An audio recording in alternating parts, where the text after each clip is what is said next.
Lobby Mokonza Mboka a convoqué qui va commander notre état-major général. Lobby Ndabengisi général Nyos, tous les officiers, FARDC comme la police, bailler cette déclaration. Nous réitérons notre position et notre détermination derrière les chefs de l'État.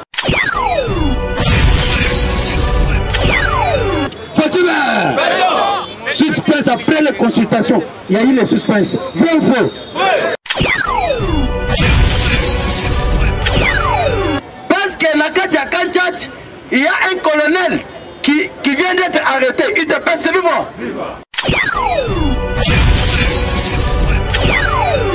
Colonel Ouana, Abana qui est mobilisé. Il y a copié sa Badjabo et quand il n'y a pas de cadre républicain.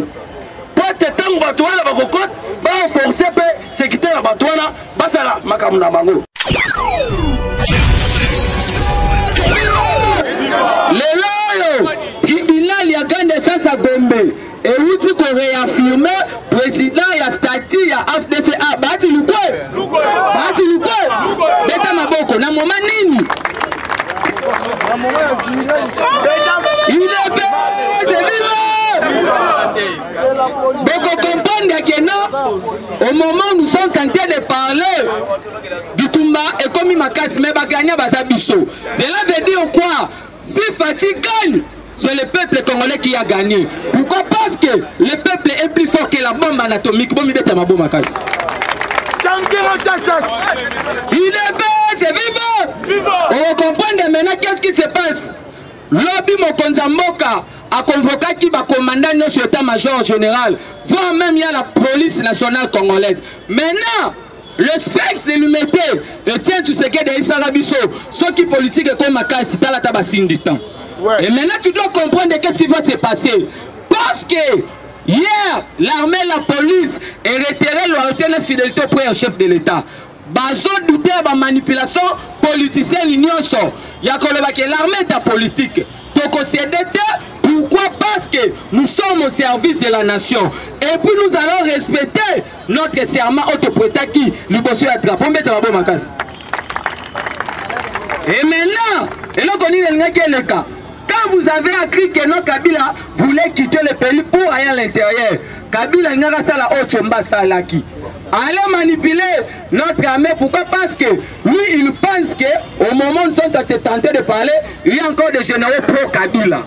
Et maintenant, Mokonza Mboka, il est au courant. Il y a un numéro 1 à garde républicaine Christian Chiwewe. Alobaki, vous êtes censé de rester derrière le chef de l'État. Parce que ce que vous avez tenu, c'est parce que Mokonza Mboka lingi. Maintenant, le problème qui va se passer, c'est quoi? Le président était clair. Parce que coalition, cohabitation, on ne parlera plus jamais. Il y a bilo Kouala Mboka. Le président était clair, il va revenir avec des décisions qui vont exclure aucun cas de figure. Cela veut dire qu'on épargne l'autre côté. IDP c'est vivant. Il y a une crainte. Parce que les députés ont retiré fidélité dans le bureau d'Assemblée nationale, il y a Jani Mabunda. Il y a un député, il y a un lobby que non. Moi, je vais porter Chadari plainte. Pourquoi? Parce que dans la liste, il y a des députés, moi, je ne vais pas signer. Alors, moi, je ne vais pas signer dans la liste. Mais à un moment, plus de 250 députés ont signé une pétition pour la démission du bureau national. Il y a Janine c'est ça la beauté de la démocratie. Maintenant la crainte c'était quoi? Qui déjà que non, sans justice, il y a un qui n'a souka la constitution. Le président de la République a tchaki misapimi balé président de la République a dit que ne pensait pas que coalition et que Bungi Sangai combat à 4 partis. Et maintenant, bango déjà problème na bango que non, président a le banana nous te pas faut kutana Kabila. Mais yo Chadar Azoro Baboy. Nous constatons que nous avons toujours gardé notre majorité parlementaire. Ça qui bondoki. Comment bien besoin de la majorité pour constater les choses. Donc vous comprenez que notre crainte totale est côté. Tous les photos que vous voyez dans les réseaux sociaux, bah député ça le Kouta. Il reste avec un 80 qui a des députés. Maintenant, l'informateur doit nous aider à dégager une majorité parlementaire. Pour toute la plateforme électorale, pourquoi? Parce que aucune plateforme politique oyo eza na soubassement juridique. Et maintenant on comprend le premier ministre, le problème c'est quoi? L'accord entre nous et les gens du FCC, c'était quoi? Nous on a gagné la présidentielle. Et non, ils ont falsifié la majorité parlementaire pour eux. Mais comme c'est le gouvernement qui matérialise la vision du chef de l'État, c'est ce qu'on dit que c'est le premier ministre qui gère le pays au quotidien. C'est pour cela que nous avons coalisé pour co-gérer le pays.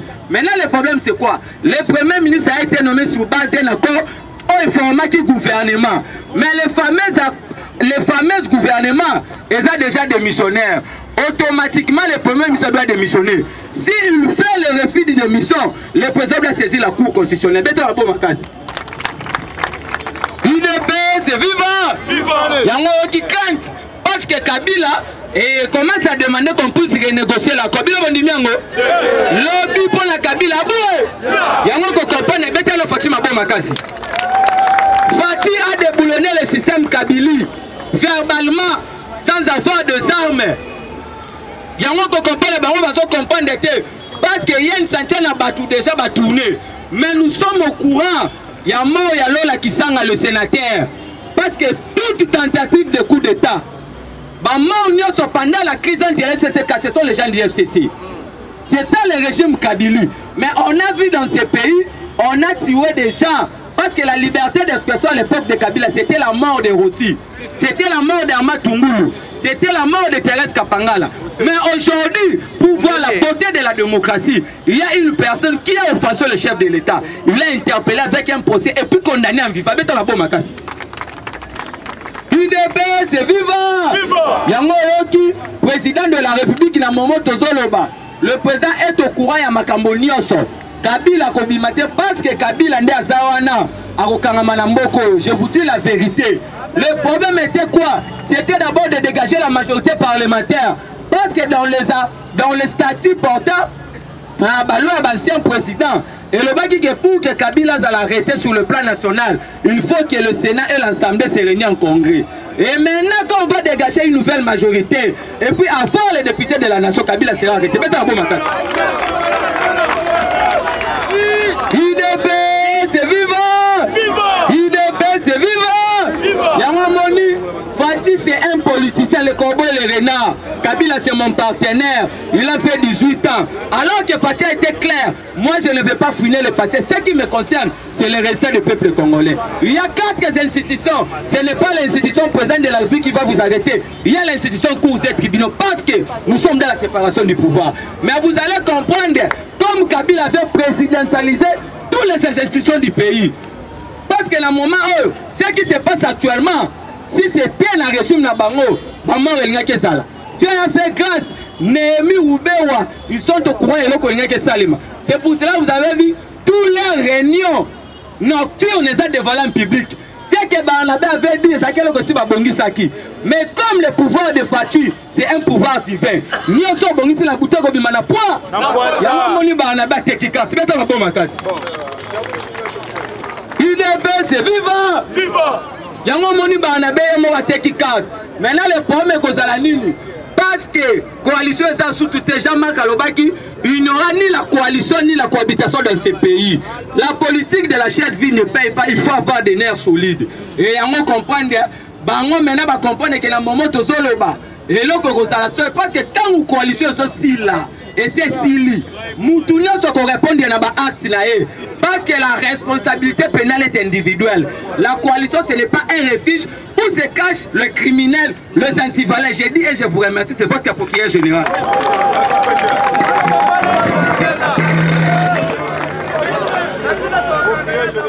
C'est pour cela, au monarchie, Mokonzi, il y a armée, il y a cadre républicain. Alors Benin, Christian Chiweu.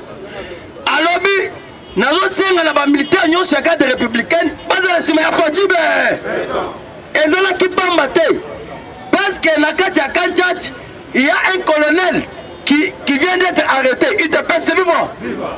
Colonel wana abanaki ko mobiliser ya ko pesa bajabo et ka pas ba cadre républicaine pour te tango batwana ba kokot ba forcer pe sécurité na batwana basala makamuna mango. Il te passe vivant. C'est pour cela que je suis à Siliki. Tant que Siliki a bénéficié tous les commandements armée. Tant que tous les commandements armés, ne batoué na bakimiane. Bakimaki pourquoi? Parce que bayabaki ke bakanga bangonyo. Les autres comment na bango mais baza déjà na ndolo. Ndolo eza ko tonda na ba militaire be.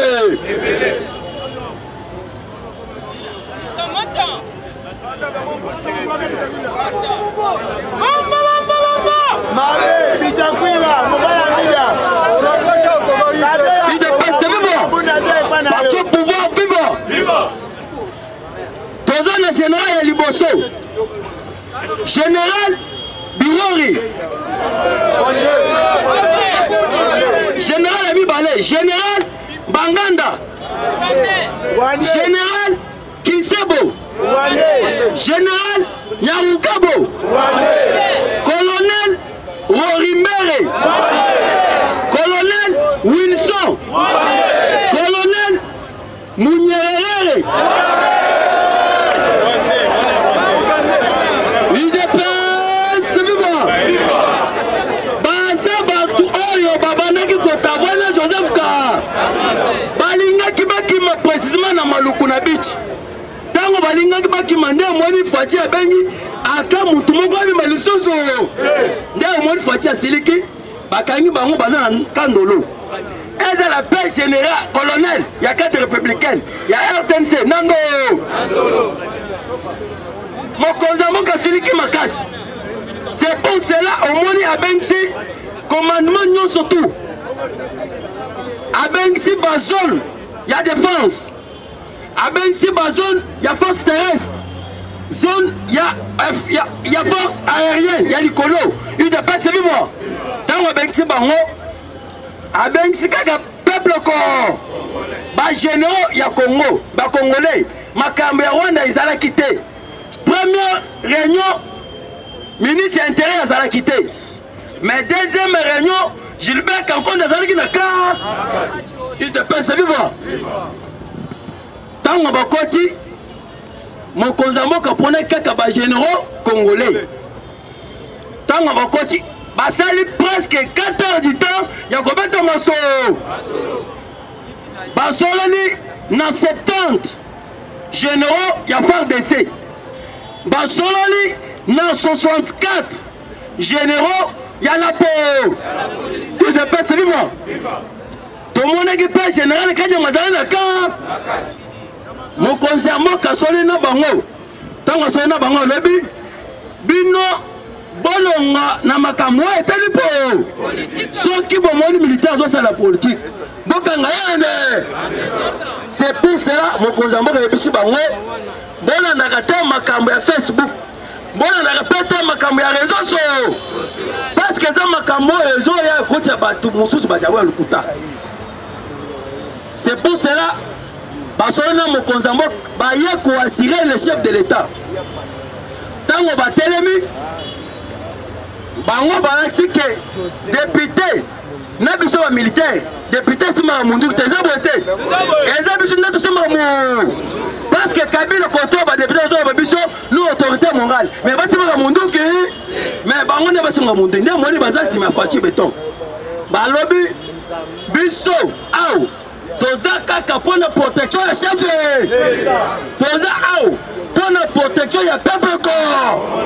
C'est pour cela que Moni Kabila na Kingakati a comment le il te passe vivant. Makambo est changé. Félix serait déjà déterminé. Lobby Ayamaki émissaire. Il y a président, il y a Maroc. Tant Ayamie, président Maroc a lobby a cautionné par Félix Tshisekedi.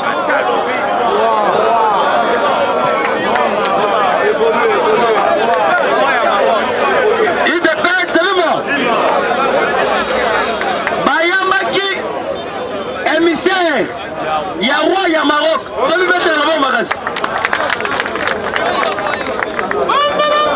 Ayambiye, Maroc y est prêt à lobby. Nous sommes derrière les chefs de. Parce qu'il va apprendre que Sadek, Kabila Kenda qui corrompt le président Sadek va mourir. Tant que Kabila Kenda Sadek a corrompt le président Sadek n'a pas mourir. Va corrompre Bango pour être Bango pour faciliter.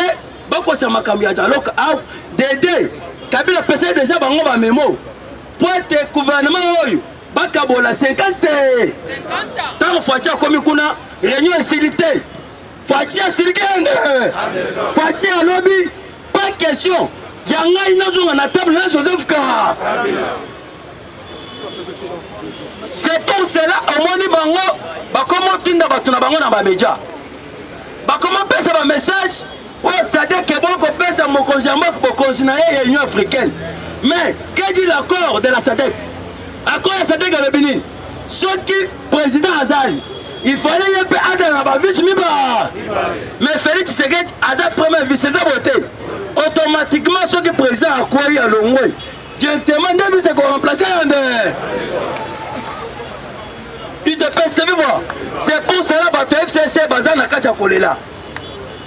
On a jamais le solo au no wali chani yamo kalobe nazo tambo na makolo inde na cour constitutionnelle alobi nazo comme na cour constitutionnelle parce que Kabila azana kati ya kobuka mibako yambo.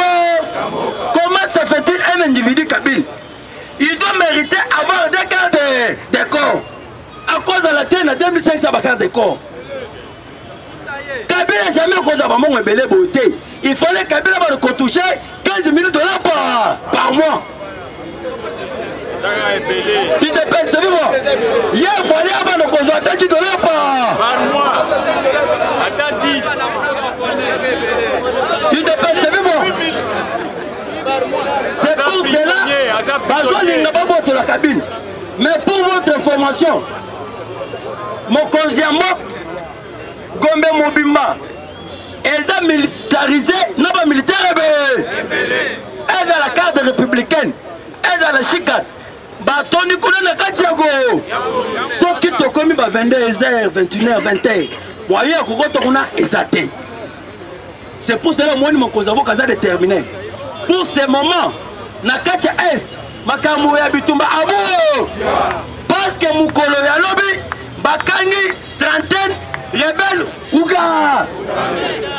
Sur 7, 24 Bazala Ougandais, 7 Bazalaki Barwandais. Ba renforcer déjà la sécurité mouvement Est. Ils ont une promesse à Fatih. C'est pour cela que Monique Kabila a na Katia Rolé. Pour na chité, Oyemi Makambo Oyo Etali qui bokonzi AFDC allié. Triplé de grands dessins, c'est Telemi et Lobby. Biso Awa Tebi na non kulu le sozo. Biso Awa Tebi ga bati le quoi. Ba quoi ici déjà ben. Ceux qui vont s'entêter directement pour perdre mandat là-bas. Parce qu'on risque de peine à bolo. Parce qu'ils ont usage des faux. Déjà, au moment où on a joué avec le binôme à solo, mon Konzambok avait appliqué l'article 69 de l'accord. Quand on a signé ici, Makamou a telle consultation. À comme monsieur article mok. Il te passe vivant. Article 1 de mon Konzambok a comme article 72 de l'accord. Oh, il y a le but que mon Konzambok a comme un informant. Abou. Après les consultations, il y a eu les suspens. Vrai ou faux? Silence à Fatia, j'ai observé le terrain. L'Obinda Bengisma Général Nyos, tous les officiers, faire baisser comme la police. Bayer cette déclaration. Nous réitérons notre position et notre détermination derrière les chefs de l'État. Tango fera sa déclaration. Toi, la tête, va te. Va sentir te.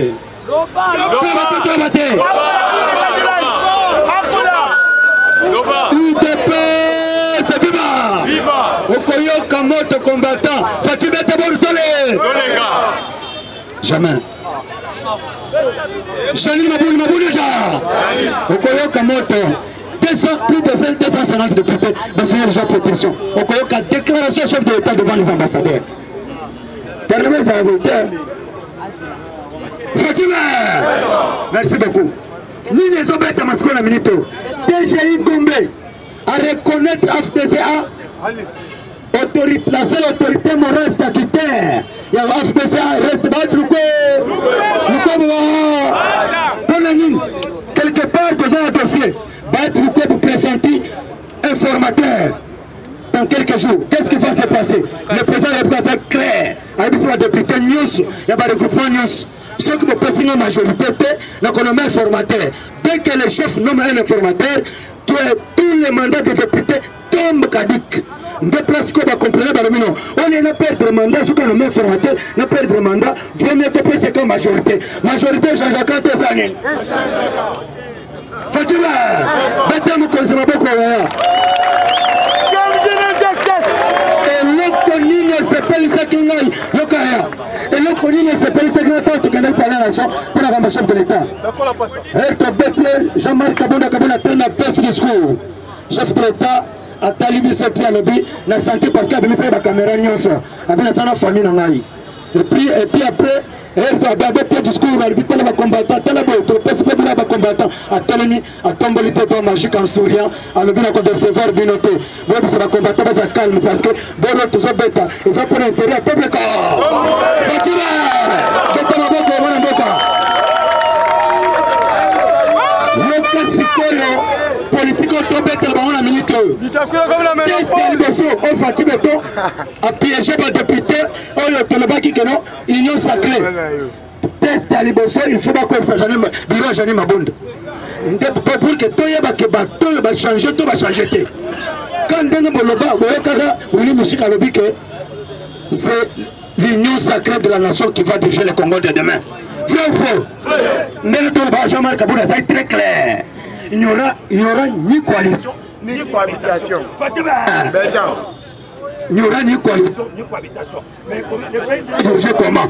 Le pays sera dirigé par l'union sacrée. Qu'est-ce qu'on a dit ça?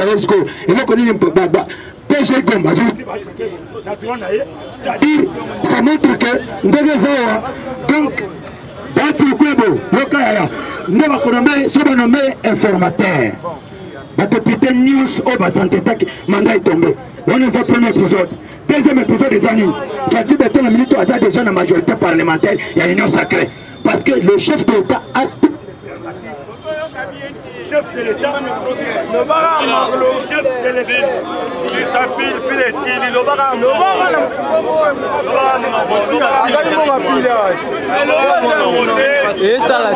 bien.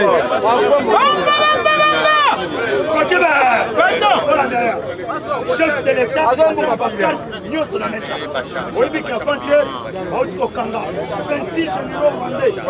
il y avait beaucoup d'officiers rwandais qui impliquaient infiltrer la carte armée na biso. 1713, la enclave à Kabinda. Quand le président de la République a Senga qui réunion.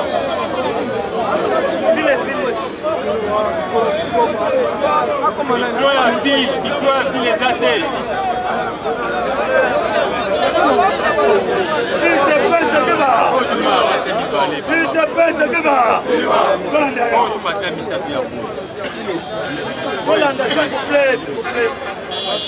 Il y avait l'arrestation de Fessi Généraux parce que Bolandi, Olive Flemme à l'Eli. Olive Flemme à l'Eli. Alors, Kabila, Bolembola na basani ya Kabila, quand ndenge maman Bobila tawalela. Na suka ya pouvoir ya Mobutu. Ndenge boyoki Olive Flemme à l'Eli pour la nini. Tango fort, aza déterminé, na officier nyonso, ya FARDC comme la police, va réitérer position na bango, na sima commandant suprême. Tango fort, autour ça déclaration lelo. Alors nous n'avons qu'un seul commandant suprême. Son nom c'est Fatima. Ni les obètes à minute. Le président n'a plus contrôle tous les pays. Ils sont des services de renseignement pour n'importe quelle minute. Parce que tous les coups d'État, coups d'État islamaki, soit guerre islamaki, il faut toujours appuyé par la communauté internationale et puis le peuple a prouvé yango. Mais dans la minute, toutes les tentatives nous sont. Mais ceux qui vont réussir Fatite, dans le moment où on a un cortège, on a la sécurité, mais comment ça fait Fatite a changé déjà l'institution, va donner une la sécurité, on va rapprocher, on va construire. Parce que Fatite c'est un Zambé.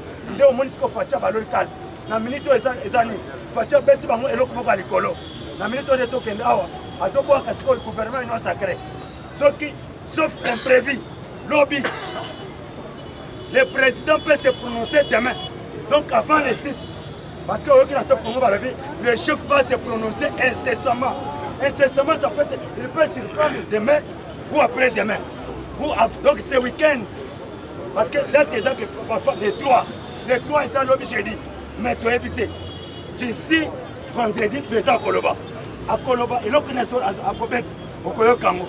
Il y a une réponse à président parce que Kabila a-t-il le ministère rebellé pour avoir un chef d'État, moyen zaté.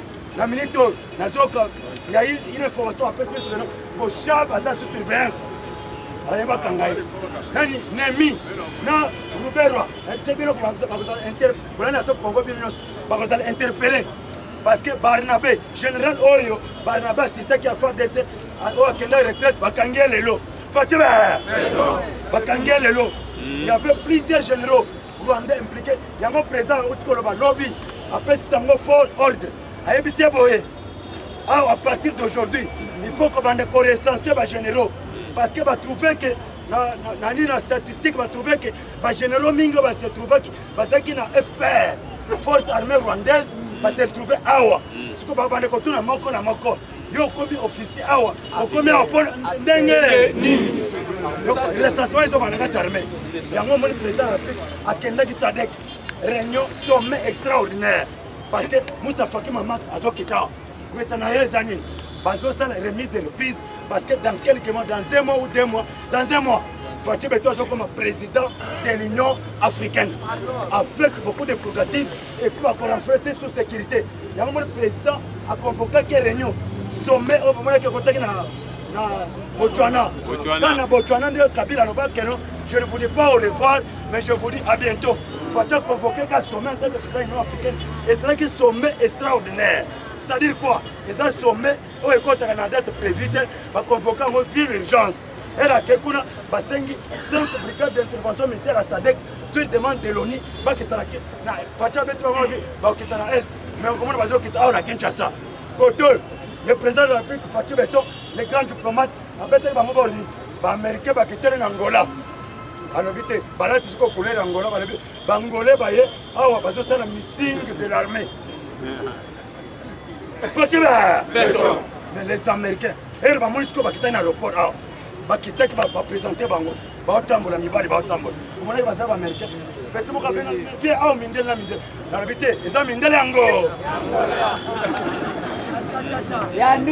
Donc, qu'est-ce qu'on pense à Fatou Beto? Il y a un diplomate, il y a un architecte, il y a un économiste, il y a un président, il y a un président. Ambongo, bientôt aux arrêts.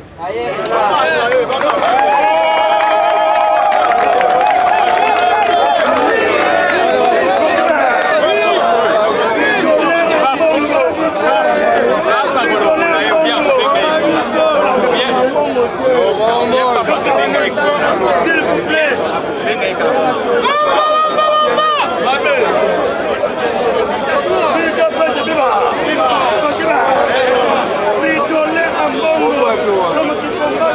De l'enseignement, bientôt aux arrêts. Justice au cas de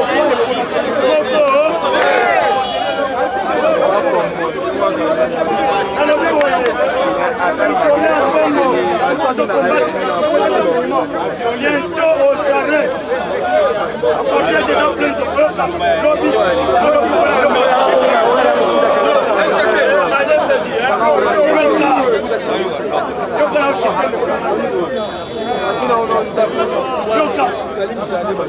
Plus de ça. Donc un message à présent devant les diplomates. IDPS viva! Viva! Fatima! Quelle est la ligne de réponse à chef de l'État?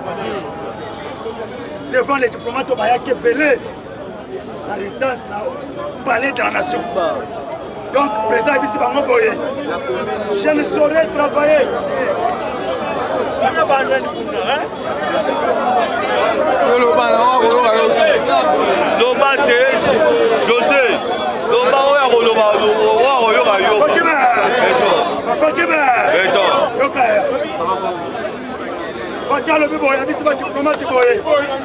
Je ne saurais continuer dans une coalition qui travaille contre les intérêts du peuple en mettant en avant les intérêts des individus. Je ne fais pas que le destin de toute nation soit dicté par un groupe égoïste des individus. Aucun dialogue n'est envisageable, ni une rencontre avec mon prédécesseur. On y a ma décision, on y a ma proposition. On y a s'inscrire quand on a chemin, on a initié la consultation. Fatima!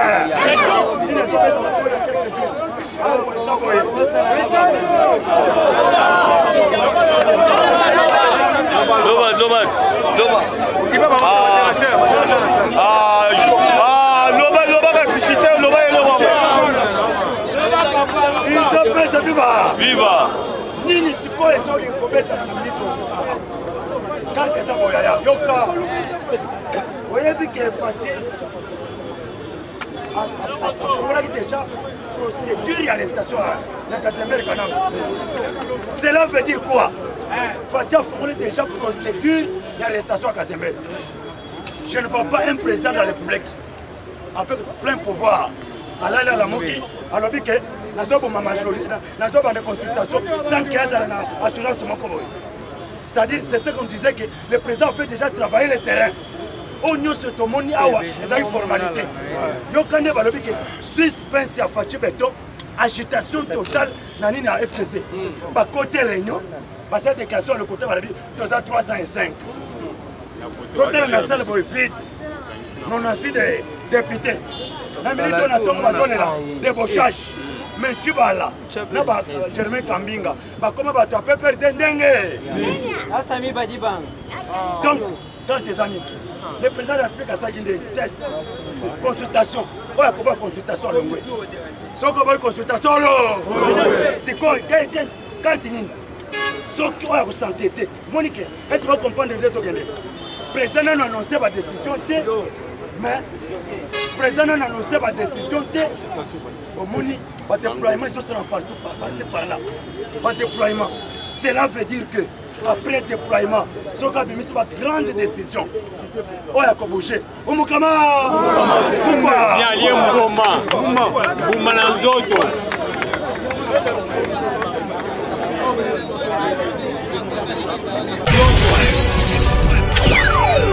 Lobby Mokonza Mboka a convoqué qui va commander notre état-major général.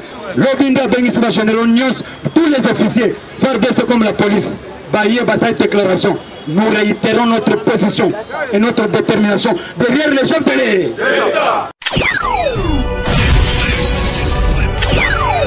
Fatima! Suspense après les consultations. Il y a eu les suspens. Vrai ou faux?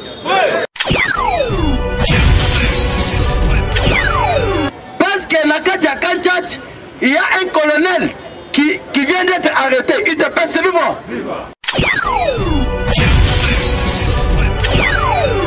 Colonel Ouana a banaki ko mobilisé. Il y a copain Sabadjabo et quand il n'y a pas de carte républicaine. Pour te tango batouana bakokot, ba forcer pe sécurité la batouana, basala makamuna mango.